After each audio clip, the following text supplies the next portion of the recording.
اتنے اللہ میاں نے ایک ایسی ان کی ساخت بنائی کہ وہ دونوں اکٹھے ہو جاتے ہیں تو ایک چیز ہو جاتی ہے.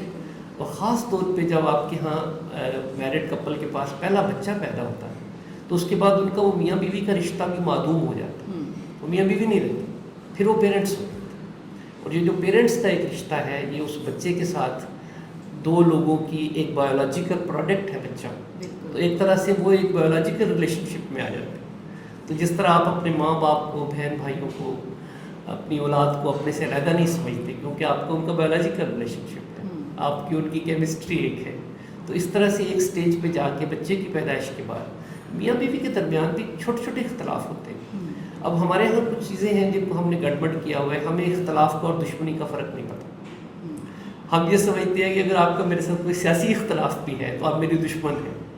یہ کلچر جو ہے یہ انفارچونیٹلی ڈیولپ ہو رہا ہے. میاں بیوی کے درمیان دشمنی تو ہے نہیں, خدا نخواستہ انڈیا پاکستان کی جنگ تو نہیں ہو رہی. اور پھر جو اس میں بہت عام بات ہے میاں بیوی کے ریلیشن میں کہ دونوں شاؤٹ کرتے ہیں جب لڑ پڑتے ہیں آپس میں, اور وہ جو معصوم بچے ہیں وہ سنتے ہیں.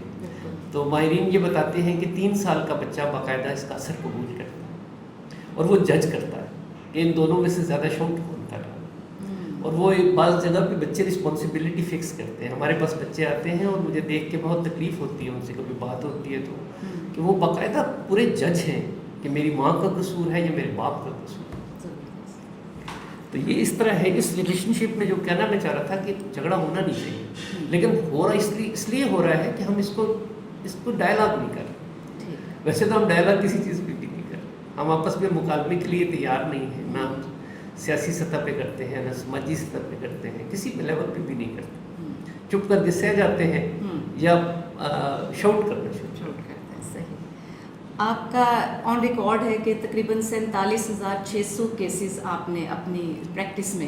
جی, یہ اتفاق کی بات ہے کہ یہ چونکہ فگر اب ہر چیز کمپیوٹرائزڈ ہے تو ہائی کورٹ سے نکلتے ہوئے وہ بتاتے ہیں کہ اس جج نے کتنا کام کیا, کتنے کیس میں نے ڈیسائیڈ کیا. اتنا بڑا ایکسپیرینس. لیکن ہمارے یہاں انفارچونیٹلی ذہنی الجھنیں بہت بڑھتی جا رہی ہیں. تو جب یہ کپلز آتے ہیں ان میں سے سم ٹائمز دونوں یا کبھی ایک ضرور کسی نہ کسی نفسیاتی الجھن کا بھی شکار ہوتا ہوگا, تب تو آپ کا یہ سارا ایکسپیرینس, آپ کے یہ دلائل یہ بھی شاید کام نہیں کرتے ہوں گے, تب آپ کیا کرتے ہیں؟ جی, میں آپ کا چونکہ چینل اس طرح کا ہے اور آپ نے اتنے محبت سے مجھ سے ساری بات پوچھی ہے تو میں آپ کو ایک آسان لفظوں میں یہ بتاؤں گا کہ ان فیکٹ میں یہ محسوس کرتا ہوں کہ میں کپلز کے بریک سسٹم کو ٹھیک کرنے کے لیے بیٹھا ہوں. ہم لوگ آپس میں بات کرتے ہوئے جب الجھ جاتے ہیں تو ہم بریک نہیں لگاتے. کئی خواتین آتی ہیں مجھے کہتی ہیں میرا ہسبینڈ شاؤٹ کرتا ہے تو محلے والے بھی سنتے ہیں, میرے ارد گرد کے لوگ سنتے ہیں, تو بچے تو سنتے ہی ہیں.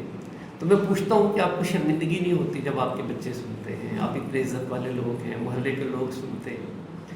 تو دونوں مجھے یک زبان کہتے ہیں کہ ہمیں شرمندگی ہوتی. اب آپ یہ المیہ دیکھیں کتنی بڑی ٹریجڈی ہے کہ 2 لوگ آپس میں شاؤٹ کر رہے ہیں, گالی گلوچ ہو رہی ہے, تان و تشنیع ہو رہی ہے, اور دونوں بعد میں شرمندہ ہو رہے ہیں. اس سے بڑی ٹریجڈی کیا ہوگی انسان کی زندگی میں کہ آپ ایک کام کرنا نہیں چاہتے تو آپ سے ہو رہا ہے. تو اس کا مطلب یہ ہے کہ جہاں آپ کو بریک لگانا چاہیے آپ بریک نہیں لگا رہے. تو آپ لگانا چاہ رہے ہیں نہیں لگا رہے تو اس کا مطلب ہے آپ کا بریک فیلیور ہے. دونوں کے رویے میں جو بریک لگانے کی سٹیج ہے, آپ پوری انسانی زندگی کو دیکھیں, آپ اپنی پوری لائف کو دیکھیں, تو جہاں جہاں آپ کو ضرورت پڑی آپ نے بریک لگائی, آپ کسی ڈیزاسٹر سے بچ گئے. جہاں آپ بریک نہیں لگائیں گے وہاں پہ ڈیزاسٹر ہو. صحیح. آپ کے پاس بہت قیمتی گاڑی ہو, سامنے آپ کی اولاد کھڑی ہو, اس کی بریک نہ ہو گاڑی, سوچے ایک کپل جو ہے وہ اس گاڑی کو اگر ڈرائیو کر رہا ہے, سامنے بچے کھڑے ہیں, اس کو پتہ ہے اس کا بریک خراب ہے, تو اس کو پہلے بریک ٹھیک کرانا چاہیے. تو ہم یہاں بیٹھ کے کوشش کرتے ہیں بتانے کی کہ آپ اپنے بریک کس طرح لگائیے, کہاں پہ بریک لگانا چاہیے, کہاں ایک دوسرے کو ٹالریٹ کرنا چاہیے. ٹالرنس سکھانے کے لیے بیٹھے تھے. تو جب بریک ٹھیک ہوتی ہے تو یہ آپ کا جو سوال ہے, کچھ لوگوں کا بریک ہے اس کو میں خود ٹھیک کر سکتا ہوں یہاں پہ بیٹھ کے بات چیت سے, گپ شپ سے اور ہمدردی سے. ہمدردی بھی ایک بہت بڑا مرہم ہے. بالکل. تو کچھ میرا ایکسپیرینس جو ہے اس کا لوگ احترام کر لیتے ہیں, بعض اوقات کے چلے ان کی بات سن لیتے ہیں, شاید کچھ کام کی بات اس وجہ سے مل جائے, تو وہ بریک خود ٹھیک کر لیتے ہیں. لیکن جہاں پہ بریک مجھ سے ٹھیک نہیں ہوتی, اس کا مطلب یہ ہوتا ہے کہ اس بریک کے اندر کوئی ایسا پرابلم ہے جس کو کسی بہت بڑے ماہر کی ضرورت ہے. اور وہ ماہر کون ہے؟ وہ ماہر ہے ہمارے سائیکیٹرسٹ, وہ ہمارے سائیکالوجسٹ. ہم نے ابھی تک اپنی چھوٹی چھوٹی بیماریوں کو، فلو تک کے لیے ہم ڈاکٹر کے پاس جاتے ہیں. بچے کو بخار ہو جائے اٹھا کے بھاگتے ہیں ڈاکٹر کے پاس. لیکن ہم کسی کی ذہنی بیماری کو ریکگنائز نہیں کرتے.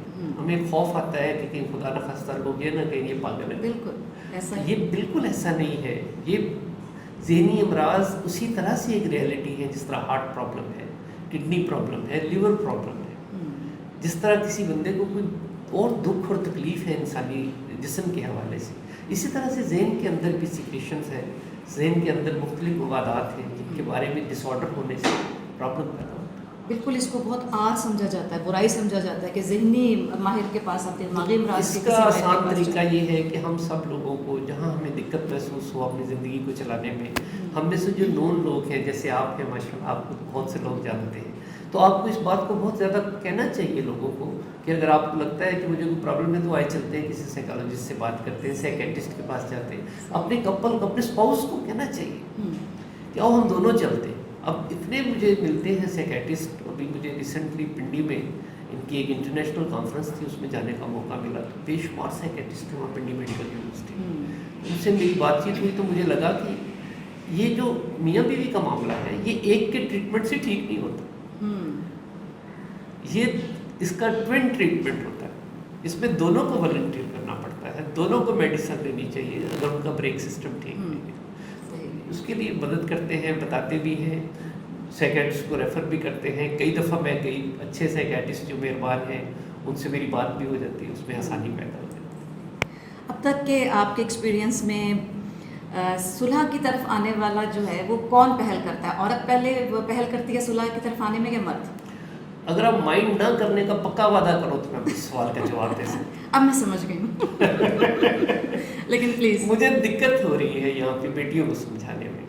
اس کی شاید یہ وجہ ہے کہ وہ اپنے آپ کو وکٹم فیل کرتی ہیں اور وہ سمجھتی ہیں کہ خاوند ہی ہمیشہ زیادتی کرتے ہیں. لیکن یہاں جو میرا پرسنل پریکٹیکل ایکسپیرینس ہے کہ خاوند پہ ہمیں بہت کم محنت کرنا پڑتی ہے صلح کی طرف لانے کے لیے. جب بھی کسی ہسبینڈ سے بات ہوتی ہے تو اس کو اپنے بچوں کے حوالے سے جب تھوڑا سا ہم ایجوکیٹ کرتے ہیں، اس کو میں بتاتا ہوں کہ میری زندگی میں جتنے کرمنلز میں نے دیکھے، پوری لائف میرا ایکسپیرینس جو ہے وہ زیادہ بروکن فیملی کے بچے ہیں. جو میں نے نارکوٹکس کے ایڈکٹ بچے دیکھے ہیں بروکن فیملی کے بچے ہیں. جو ہم نے دہشت گردی کی طرف جاتے ہوئے بچے دیکھے ہیں بروکن فیملی کے بچے ہیں. آپ جا کے دیکھ لو، اس کا انالیسس خود کر لیں جا کے مارکیٹ میں. آپ کو کوئی نظر آئے آپ کے محلے میں اس طرح کے بچے، آپ ان کو غور سے دیکھیں پھر دیکھیں کس کے بچے، تو آپ کو لگے گا کہ بروکن فیملی کے بچے ہیں. تو یہ بہت بڑی ایک ولنریبل سچویشن ہے. ایک بچے کو پالنے کے لیے ماں اور باپ دونوں چاہیے. میں اس بات کو نہیں مانتا کہ ایک بچہ جو ہے اس کو صرف ماں پال سکتی ہے، صرف باپ پال سکتا ہے. سنگل پیرنٹ پال رہے ہیں بچوں کو بے شمار، لیکن اس میں دقت تینوں کے لیے ہے، بچے کے لیے بھی اور سنگل پیرنٹ کے لیے بھی اور وہ جو پیرنٹ شامل نہیں ہے اس کے لیے. کیونکہ پرسنالٹی کی تکمیل تبھی ہوتی ہے جب دیکھیے آپ بیٹی ہو ایک پہلے، بیوی بعد میں بنی، جو باپ کا امپیکٹ ہے گھر میں، جو باپ کی پرسنالٹی ہے وہ آپ کو کتنا فیسینیٹ کرتی ہے. اچھا، یہ میرے لیے بالکل نئی بات ہے جو آپ نے ابھی فرمایا کہ اب زیادہ لوگ مرد جو ہیں وہ صلح کی طرف پہلے آتے ہیں، جلدی آ جاتے ہیں، آسانی سے آ جاتے ہیں. بیٹیوں کو مجھے منت سماجت زیادہ کرنا پڑتی ہے، سمجھانا زیادہ. بہت بڑا یہ اقدام ہے جو آپ اور قاسم علی شاہ فاؤنڈیشن مل کے کر رہے ہیں، اور ہم سب کو چاہیے کہ اس پیغام کو جتنا زیادہ سے زیادہ پھیلا سکیں پھیلائیں. اور ایک بہت ہی اہم سوال کہ جب باہر ہم کسی اتنے سینئر پرسن سے یہ والی سروسز لیتے ہیں تو بہت بھاری بھرکم اماؤنٹ وہاں پہ کرنا پڑتی ہے. تو آپ نے کیا فیس طے کی ہوئی ہے اس معاملے کو دیکھنے کے لیے؟ اگر آپ کو یہ یقین ہو کہ دعا کا اثر ہوتا ہے اور آپ مجھ سے میری کوئی سروسز لیں اور مجھے پتہ ہو کہ آپ کی دعا میرے لیے پر اثر ہے اور آپ کے دل سے نکل رہی ہے اور آپ اس کو کسی اماؤنٹ سے میچ نہیں کر سکتے، آپ مجھے لاکھوں روپے دے کے چلی جاؤ، ہو سکتا ہے میرے بچے اڑا دیں اس کو، اور اگر آپ مجھے دعا دیں گی تو میرے لیے بڑی اچھی بات ہے. سر کی یہ عاجزی، یہ فقیری، یہ خوبصورت ان کی جو ادا ہے، اس کے اوپر ڈھیروں دعائیں ہیں. اور میں واقعی حیران ہوں کہ اس رینک پر آ کر تو دیکھا گیا ہے کہ گردن میں سر ہی آ جاتا ہے، اور آپ میں ماشاءاللہ اتنی عاجزی.